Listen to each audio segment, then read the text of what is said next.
khắp phương trời vẫn nhớ tới quê hương. Người về đây thăm làng chùa quê mẹ và làng sen quê cha.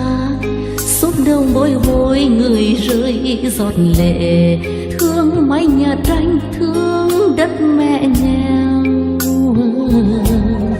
Đi suốt cuộc đời mới về thăm quê hương,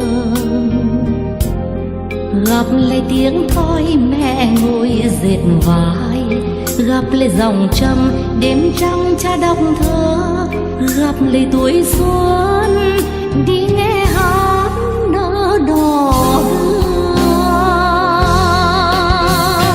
Hồ Chí Minh, người về thăm quê mang theo bao kỷ niệm. Hồ Chí Minh, người để lại quê hương nỗi nhớ không nguôi.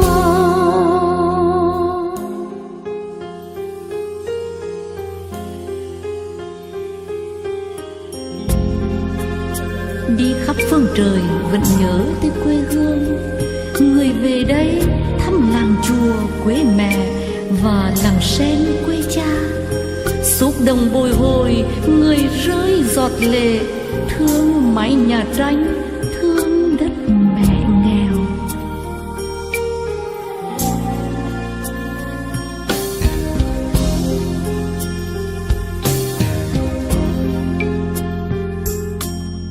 Đi giữa ân tình giữa bát ngát hương sen,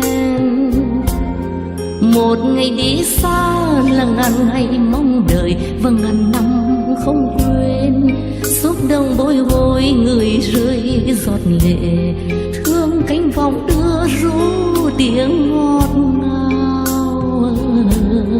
Đi suốt cuộc đời mới về thăm quê hương, gặp lại sắc hoa của màu cờ đỏ, gặp lại tình người trong trang thơ nguyện ru, gặp lại vị quê trong hương cốm mơ mùa thu. Hồ Chí Minh, người là quê hương như sông Lam trắng cạn. Hồ Chí là đầy hoa sen tỏa ngát hương đời. Hồ Chí Minh, người về thăm quê